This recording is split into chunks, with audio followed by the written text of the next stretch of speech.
Horizon TV, the beacon for the nation. This program is suitable for general viewing.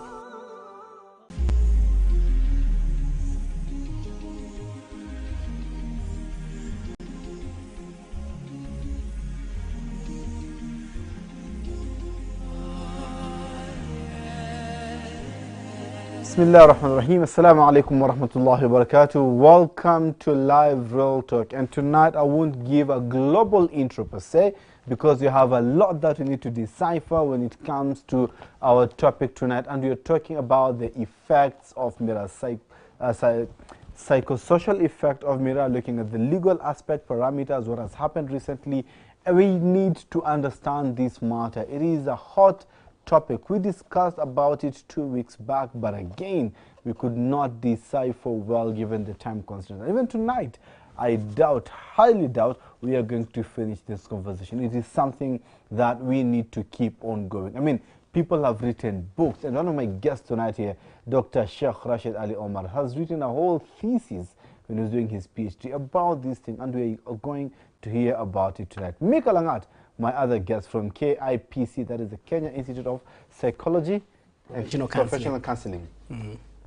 This is a brother who has, of course, seen many other people who have been affected directly or indirectly for as far as this issue is concerned. Muguka ban, Abdul Samad Sharif Nasser was the first one coming out and say, you know what, this thing should be kept at least 100 meters away from schools, churches, mosques, name it.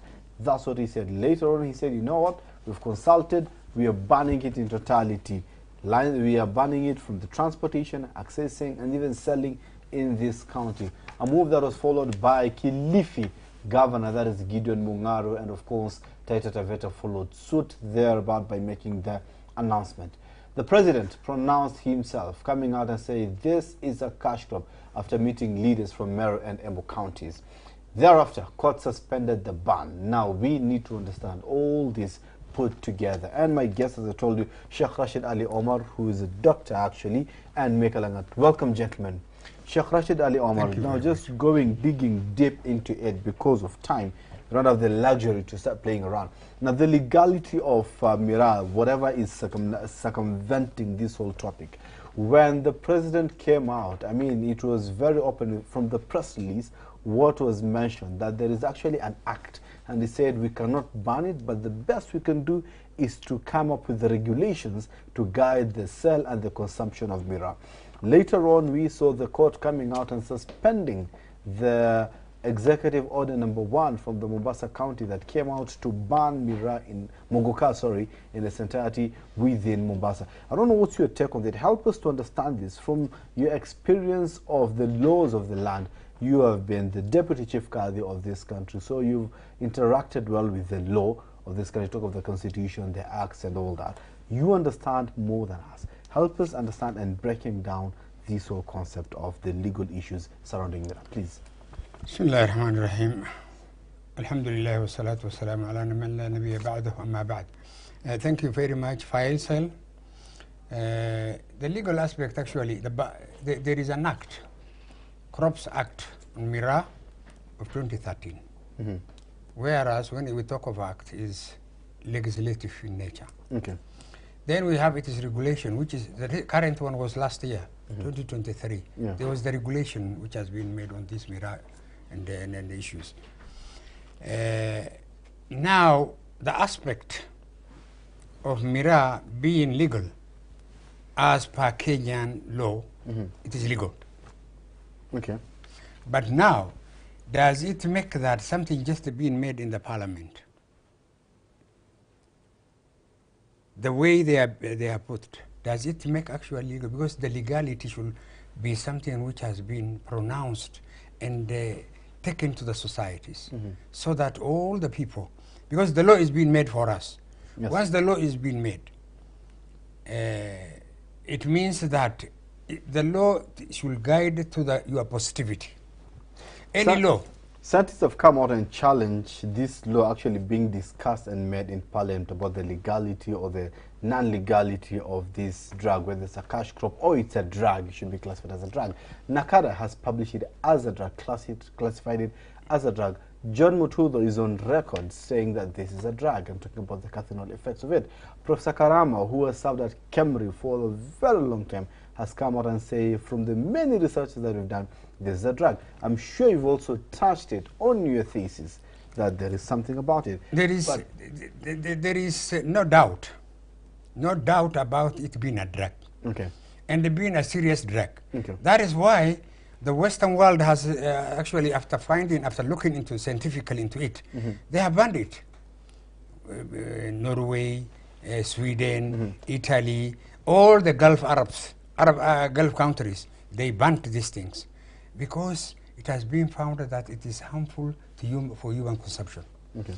But now, from Kenyan perspectives, without even taking longitudinal study on the issue and go everywhere, just because of just a community growing, then it has been made, actually the law has just went into that way. Okay. And I see these things should be amended and revised because it will bring a problem after the people have understood, especially the communities who are consuming this thing, that they are givers. Someone in Mombasa, where does he stand? Someone in Mombasa, because there is an executive order saying that this thing is banned. Consumption, trading, selling, taking, it's banned. But again, there is an executive order to suspend it. So there is actually a push and pull, as we saw at the SES 2 days ago. There was an altercation, there was a confrontation between the county officers and the traders. So where does someone in Mombasa stand in this case? I think the government must have missed the position where it is supposed to go. What is the government was supposed to do? One thing, to bring these people together, look into it, look from the religious perspectives, social perspectives, and economic perspective of these things, because now people are coming to understand and a lot of things. Yeah. Like even very guys have written about these things on the issue. Some of them saying that these things is a drug. Others saying it is a stimulant. Leave other communities. Now, as people went into this study, this book of mine, I was being told that there are many people who are actually making it a reference, referring back to it and citing it in their books. So when we were doing these things, we did it so that we find. And what is being said is, this is not actually a stimulant or anything, or a crop, a cash crop maybe. Yeah, maybe it is giving people to some people a cash crop for a specific community. But it cannot be a cash crop for Kenyans. Beautiful. I wanted to hold it there. Micah, I wanted to rope you in, of course, in this discussion. It's something that has dominated the digital space in this part of the world for the past 2 weeks, or God knows for how long. And people are arguing from both sides of the divide. There are others who are coming out and shouting, you know, saying, this thing, every time I chew, there is no effect. Actually, some people have come out and say that when I chew it is when I'm more active. You guys are saying that it's a drug because lethargic, making us lazy and all that. How then would you translate that to a layman in terms of the psychological effect? Okay, for someone listening in tonight, all right, so we talk about this drug and we're almost reaching the communities with a lot of resistance. And it's because we see this is a cultural drug. You see, it's a drug which has been embedded very deeply on people's way of life. So you find out, like in my community, people who are taking tea naturally consider that as a tea, as just normal food. But then we're looking at the compounds or the components of this drug. You mentioned cathinol and catine, the two major components that makes this a drug. And we are approaching this and tiptoeing around this conversation because, yes, there is a lot of emotional reaction, like you have seen. I'm even beginning to think what really initiated this conversation. How did we end here? I'm looking at it from a place of like, who initiated it? Who found it to be a problem?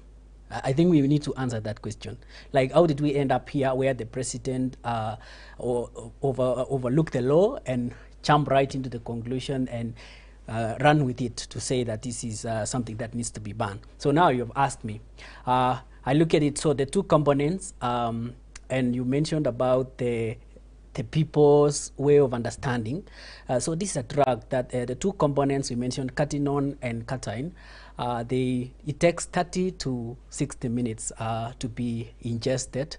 Almost like every other drug, it goes through the normal metabolism process through the liver, and then it gets absorbed. And now what happens is, now we look at the two components, catinone and cation. It has a lifespan of catinone has 1 to 2 hours, and then cation has 5 to 6 hours inside the body. Okay. Okay. So, I mean, going back to my equation in terms of the psychological effect, I mean, being a professional counselor in this case, as I said, people are arguing from both sides of the divide. Yes. So the users, the consumers in this case, they are coming and saying, this thing has no effect on us. It does not affect us psychologically. As I said, someone would argue, the more I chew, the more active I become. Right? So how then would you argue that? How would you translate that to a layman from your psychological, from your experience? All right. Okay, so explaining it psychologically, we are looking at a drug that has, you mentioned someone saying that it doesn't affect me, rather it makes me active. Now we're talking about, or we're arguing from a point of short-lived experiences or euphoria. A drug that I have mentioned about the lifespan in terms of like the life inside the body. So we're talking about on average up to just 5 hours of euphoria. But then we're talking about short-lived experiences. We're talking about impact that is not a lasting impact. So what happens is it might require someone to continually ingesting more in order for them to feel the level of satisfaction, and withdrawal would have its own withdrawal symptoms. Okay, thank you. Let me just come back to add on it. Yes. That issue, you know, if I go back when I was sometimes in Marsabit, there was a madman. He was called Wario. Then he used and sings in Kiborana, saying that Boronas are divided into two clans, Sabo and Gona.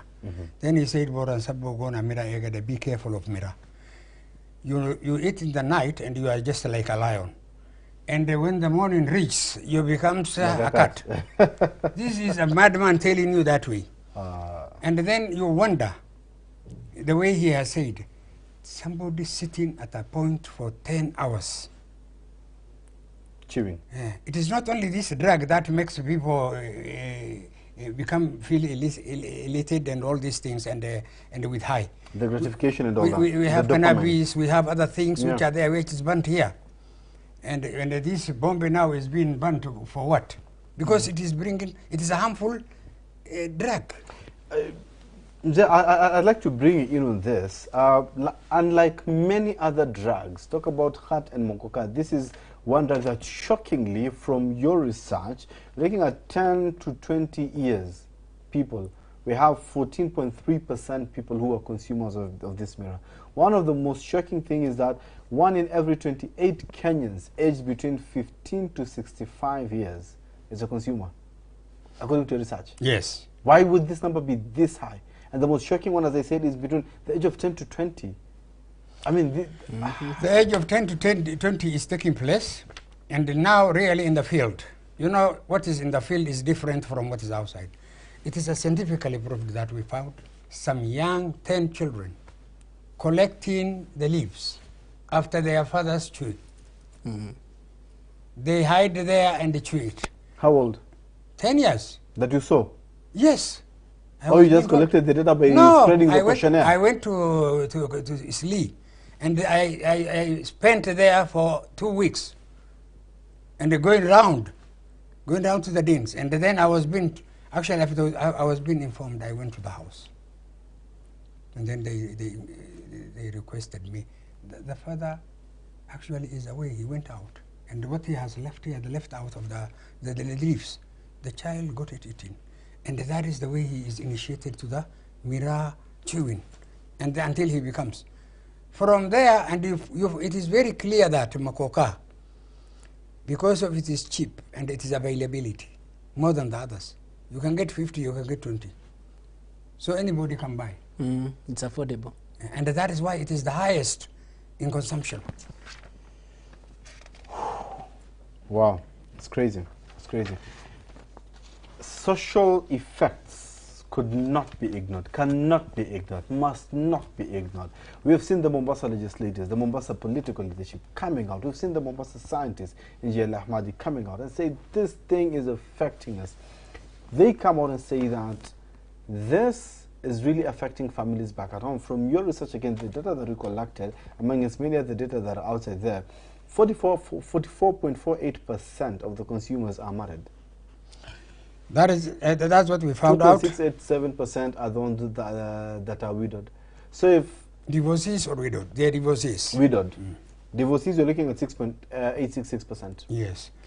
Well, actually, the rationale behind that is the married ones are the most who consumes.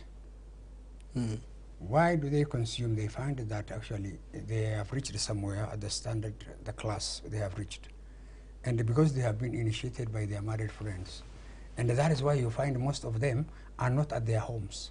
They have the den, Mira dens, where they sit and they chew together. You call it base? Yes, that base. Base your job. The den, yes. And then that one is now what causes the marital breakdown. That's what I wanted to ask. Is there a direct correlation between Mira chewing or Muguka chewing and divorces? Yes, very high. That's the highest rate. Why? Because more than finances? More than finances. Because I'm telling you, more than finances. The reason to that one, people can endure toward each other in financial aspect, and they can stay at their level. But when the husband is not there, it's not nurturing the children. When the husband is always not actually giving time to his wife. When the husband comes at around 3 to the house, and he starts sleeping when he doesn't even see his children when they are going to school. He wakes up when they are coming from school and go for the mirror, and then come back when they are asleep. What interaction is there? And what nurturing and bringing is there between the father and the mother? I mean, the children. From there now, even the children becomes actually fatherless indirectly. So there is no bond between the father and the children. And then the divorce comes because the woman is not getting her right, which has been actually the right being even in Islamic religion. She has a right, and the woman has a right. He doesn't give the right he owes on him. And then divorce takes place, parole, and that is why the breakdown, marital breakdown, is being caused by this mirror than any other commodity. How many, from your experience being there as a judicial officer, how many? Give us a rough figure. Numbers. As now, live as judicial officer. When you were there? Live now, when I was there, number was high than any other aspects. Maybe there are other things, maybe cruelty, there are other things. But now, the major things is the divorce takes place because of consumption of mirror and neglect. Even yesterday, I was handling a matter like that one as a mediator. This is the same thing. The family is being neglected completely. That precipitates for marriage, for divorce. It is very high. If we go and do longitudinal study to all over the country, we will find a situation where there is no family at all. The family is disintegrating terribly because of this substance. I want you to hold it there. Make a Langat, I want you to hold it there. Hold on your thoughts. I'm sure you're burning to also contribute into this conversation because where things are getting hotter here. Guys, let me ask you, did you know that self-employed people are the highest consumers of mirror? We're talking about 37.91%. This study was done about mirror, but I'm sure the fact that they're in the same family, of course, there may be a slight difference in terms of the scientific data that was collected. So maybe more or less thereabouts. So self-employed 37.91%, not employed at all 30.75%, temporary workers 13.43%, permanently employed 12.24%, and students, guys, is 5.67%. Shocking data that we're receiving here. This and much more after the break.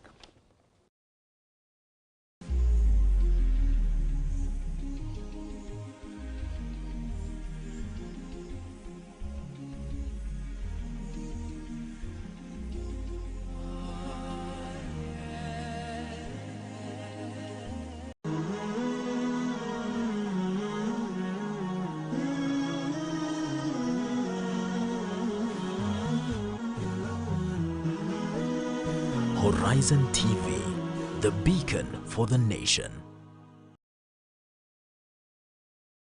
Verse of the day. أعوذ بالله من الشيطان الرجيم بسم الله الرحمن الرحيم وإن طائفتان من المؤمنين اقتتلوا فأصلحوا بينهما فإن بغت إحداهما على الأخرى فقاتلوا التي تبغي حتى تفيء إلى أمر الله فإن فاءت فأصلحوا بينهما بالعدل وأقسطوا إن الله يحب المقسطين إنما المؤمنون إخوة فأصلحوا بين أخويكم واتقوا الله لعلكم ترحمون.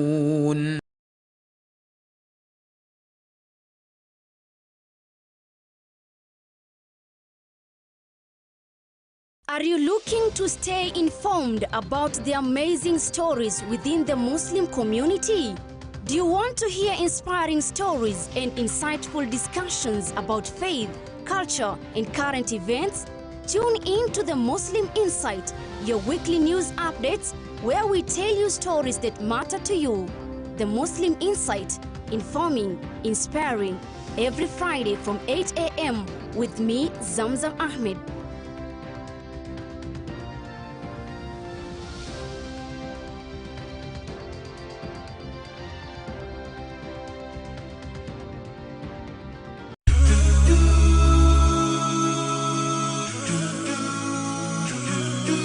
Nchini Kenya kuna taasisi ya haki na usawa.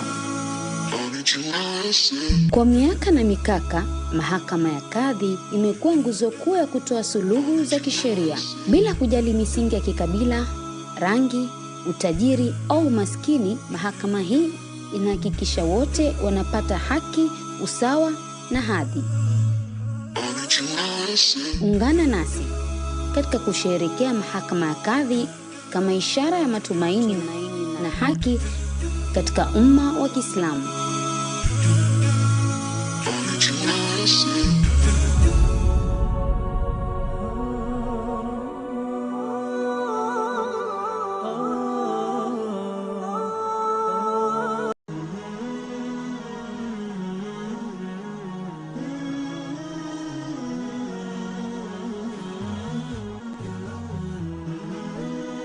Horizon TV, the beacon for the nation.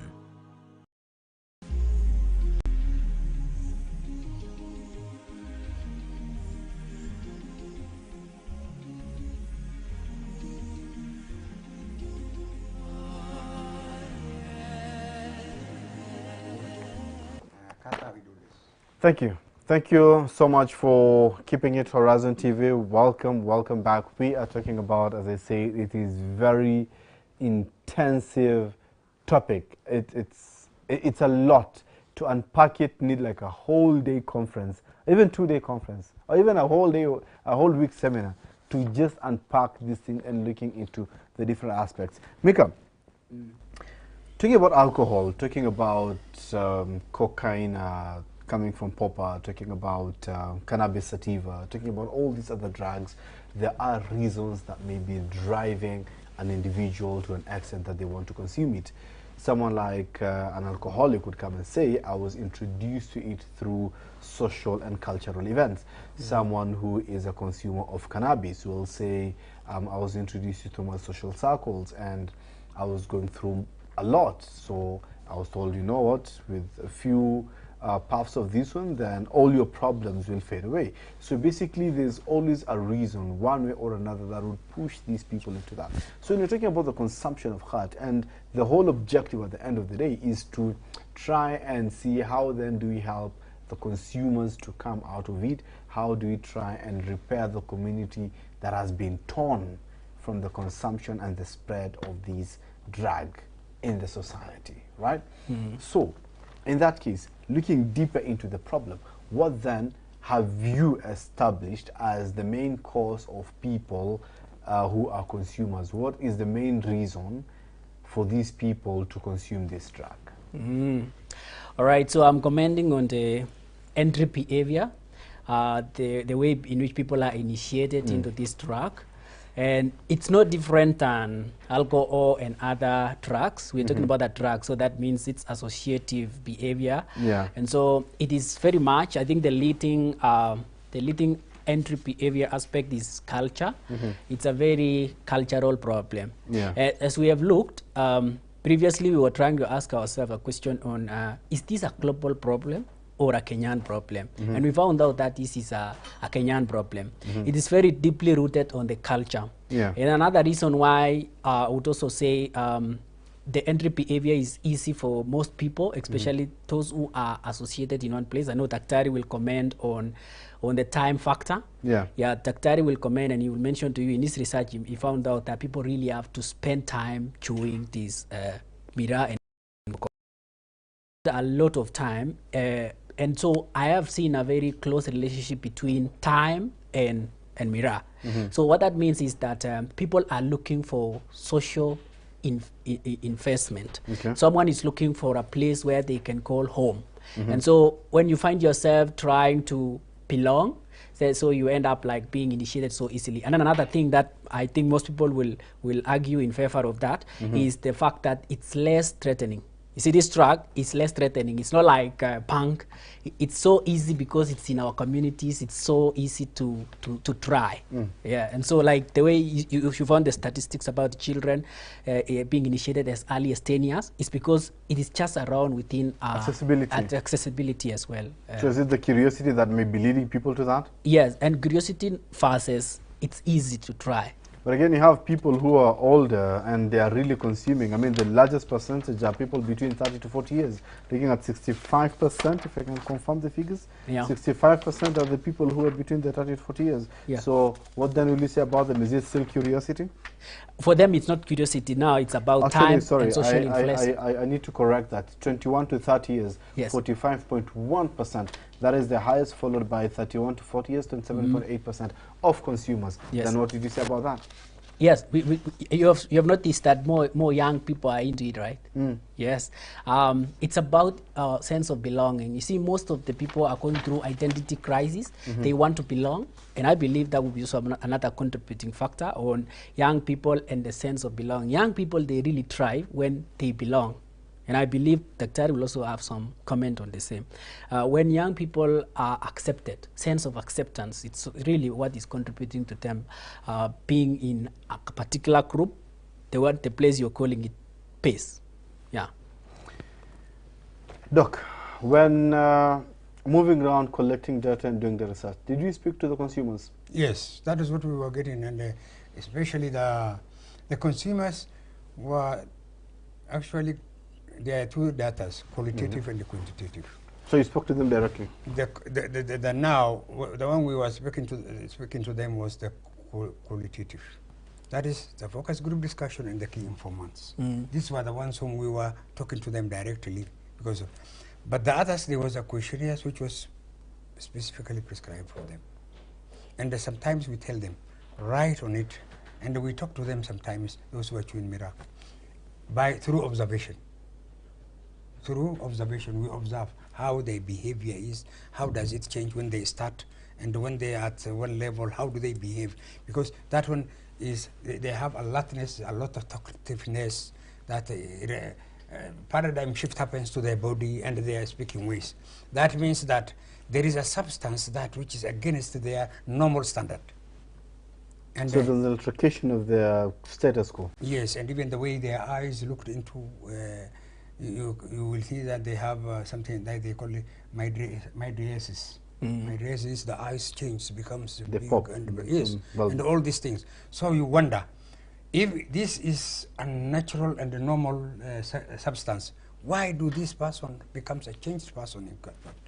And why can I sit in a normal situation for 10 hours without being actually abnormal? Yes, Yeah. yes. 10 hours of sitting down. 5 to 10 hours of the consumers. Yeah. I mean, the most of them, they say they would sit 5 to 10 hours, of which the figures is coming to around, what, 50.7% of those who were interviewed. And of course, followed by those who would sit between 3 to 5 hours, coming to around 27.5%.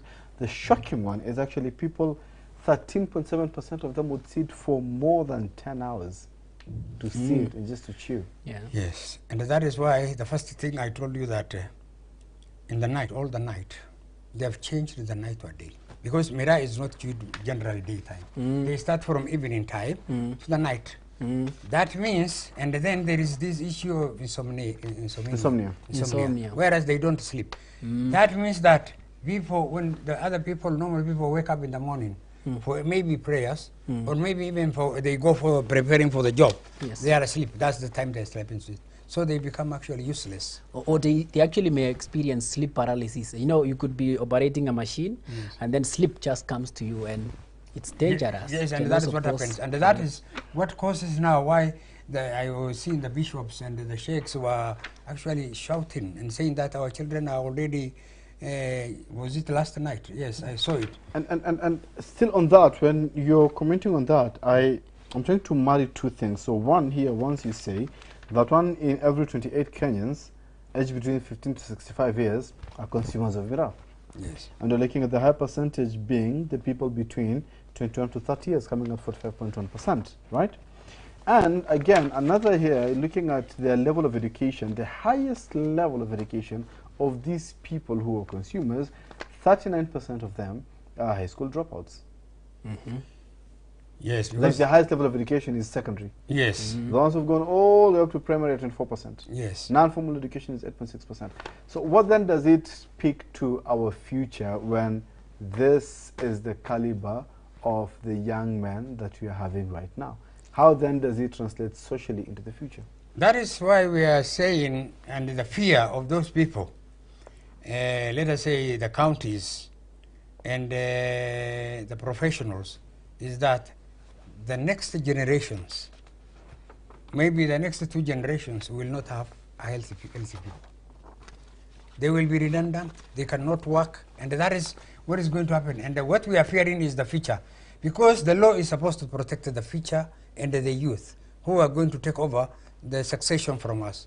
We will not. The fear is that if we take those people who Shubira and the others now compare them in numbers and whatsoever it is happening, it is increasing day after day. The pushback is that this thing is giving the regions or the people who are growing and who are distributing some economical benefit. And the figures that they were giving the other day was to the tune of 25 billion. So I'm sure when you did, I don't know whether they're talking about Khat only or Khat and Muguka or Muguka alone. But you did your research about Khat, and I'm sure you also looked into the financials of it, right? So how factual are those figures? Most of the, actually, what the government is getting back from it. The government, when it is imported, they take its tax out of it. When it's imported? Yeah. But it's grown in Like Meru so and Embu, it's not imported, is it? When it is imported. And then there is some, like now, in Kenya here, I don't know whether they take price from it when they bring to Nairobi or not. Maybe the county governments take from them some. The cess, you have the cess, yeah. Cess. However, I think that figure is exaggerated. That figure is exaggerated to cater and to show the people that why, if that is the case, why is the government supplementing it with 500 million, 1.2, the other election time? Why is this money dished to them if that is what we are getting from it? Why? That is a question that somebody will ask. People should not be cheated. You are giving 500 million now. It is there in the budget. Why do you do that when we have poor people elsewhere? People who are animals have died. Then you say, now we are getting what we get back, the resources we are getting back is very high. It is a doubt. That one cannot be unless it is scientifically proven. But it does not seem that that is data that which is very realistic in nature. What are the figures that you got from your very rough calculations? Because I mean, there are a lot of figures flying around. So they say they are looking at the tune of around what 25 billion. Another, we saw Mombasa leaders coming out, the religious leaders, and of course the leaders from the community coming out and saying that Mombasa is spending to the tune of 7 billion shillings, right? Like it's going, it's taken from the people of Mombasa to the consumption of the Mira and Muguka in terms of buying, people they're buying from it. So they're looking at the tune of 7 billion shillings. What are the figures that you... Actually, the figures, you know, when I was doing this one, I did it in Kamakunji. This is an area, the study area was Kamakunji. And Kamakunji is also a hub for the Mira. It can bring it, actually people, the money that goes out, people, the consumers don't get something out of it. They can even go to, here Kamakunji, it is about maybe 7 to 8 billion shillings in a year. That the consumers spend on Mira? Spend, and they don't get anything out of it. Only people, that money goes to Meru and Mbere. 7 billion shillings? Yes. So you wonder what these people consume is just like a drug that you bring, you buy to sell to the people, and then you kill them. So the cost-benefit analysis reveals that there is no benefit that could end with the person consuming. Nothing. Nothing. Actually, that is, I was seeing somewhere, food quality, Yangali Mira. Is it the food? Just in one of the subsections here, food quality and standards actually should be preserved. Is this a food? No. Even the law that they are making it here. Skewed things. When you are making law, you have to look into the country's interest and the society. We have Article 45 of the laws of Kenya. That has to protect the families, which is actually the fundamental based unit. The family is disintegrated here. Here you have the youth. We have Article 55 of our Constitution.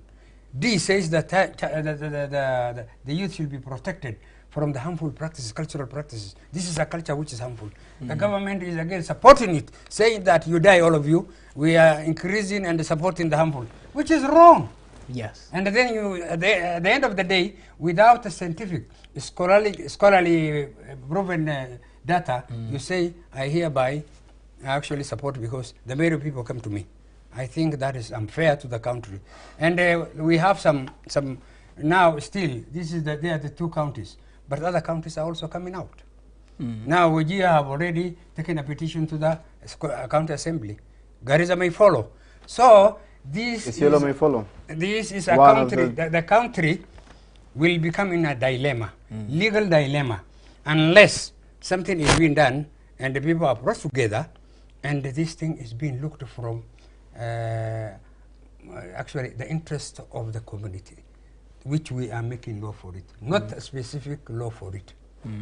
Is your research available online? Not yet. I have not put it out, but I can put it. When? I have CD. Soft copy? Yeah, I have the soft copy. We can help to put it online for you. So what I'm just talking about is we have empirical data. Can we put it online for you so that people can access it and see and read it for themselves? Yes, I may even put it in the book form. When? It will take just, you know, this is a thesis. Just change the cover page. Yeah. Not the cover page only. You make it a book. Okay. Okay. So we can make it, but what is there, things are very dire. And even now when we come to Islam, Islam, the religion of Islam, and the Christianity, I have put the religions here. Whereas they prohibit both of them. The Christians say that it is a drug, and the Muslims are saying the same. Now, once the religious people have said, the scholars, the professionals are the ones to be referred to this matter so that they dig into the issue scientifically and collect the data, whether it will take some years. And then from there, the legal aspect comes from it. It doesn't mean the legal perspective, the legal connotation and making actually legislation comes before even when you actually look into things, how is it, then it is negativity and it is positivity to the society. So I think what we are doing might bring a big problem to the country. What we need is to create more awareness and more sensitization. Indeed. Absolutely necessary. When and how do we do that? Let me start with you, Micah, and then I finish it. Let me start with you. Yeah, so yes, you have seen there is, in terms of policymakers, religious leaders, we've seen that there is a role in which these people play, the leaders, in various capacities. And I believe when we harmonize the voices, and we're talking about the voices from the front of educational providers, like as we talk about sensitization, we are also bringing the aspect of the scientific aspect so that people can really also understand that this is a drug for sure. And we look at the social effects, we look at psychological effects, and it has been evidence-based research has shown that families are breaking.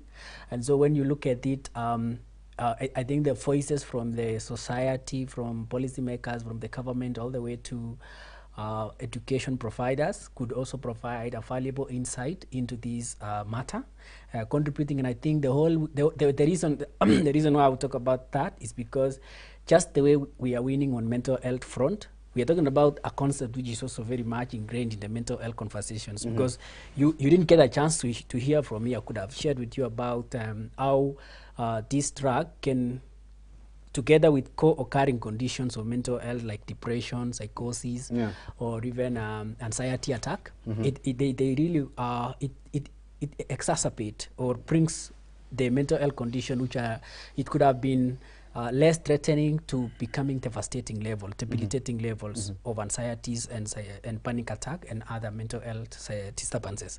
So when I look at it from that place, I am also drawing in the aspect of the psycho-educative providers. They could really take this knowledge to the communities. I believe more than research, you can also like bring sensitization awareness by bringing these people to a knowledge, understanding exactly what goes inside. Sometimes what we consume, we don't usually take time to understand the science of how it affects us psychologically or even pathologically. So that is what I would say. From my perspective, the same. Why I concur with him. Part of the sensitization should be based on the 5 foundation of the institution, of our institution, social institutions. We have the family. Yes. The family, it is affecting the family. It needs family to be sensitized. Followed by religion. The religious community should take active in this matter. Because like Islam now, it's very big. And then we have and then the hadith also says that haram. And not only that one, the beauty of a Muslim is that he forsakes what is not beneficial to him. That is a hadith which is very clear. Then وَلَا تُلْقُوا بِأَيْدِيكُمْ إِلَى التَّهْلُكَةِ is there, the verse of the Quran. وَلَا تَقْتُلُوا أَنفُسَكُمْ. Don't kill yourself. And that is what is happening. So, and then followed by, after religion, education. That I'm talking about the 5 social foundations which are cardinal. If one of them breaks down, the others will follow automatically. If the family breaks down, the education will not be there. Then where is the religion again? Family, which are supposed to uphold and nurture the children with it, is no longer, the religion is not there. Then followed by health. It is affecting health. And then it is affecting the economy of the consumers and their relatives and everything. These are the 5 cardinal foundation of social institutions. If any one of them is disrupted and ruptured, all will collapse. And that is what is taking place. Thank you. Sante. Thank you so much. Tusome, let's read, let's create awareness, let's create sensitization. I mean, there is no way you can ever read or you can ever win any war without information. And part of it, the first step is you dig in There are many materials out there about these khat and Muguka. A lot of researches have been done. Sessions are ongoing, researches are ongoing right now. But I'm going to push Sheikh Rashid Ali Omar this. We have to publish it. We have to put it at least online for students to come and research, for people to go and get facts from this research and this thesis. Ladies and gentlemen, this fight is not a political fight, but it's a social fight. You're fighting for the future. Absolutely. You're fighting for the young generation. You're fighting for the future of this nation. My name is Faisal Kassim, and I promise you this is not the last time you're going to hear from me on this topic. Let's meet again next week, simply same time, as we'll be tackling something else. Assalamu alaikum. Thanks so much. Shukran. Sheikh, Jazakallah khair. I need to get you a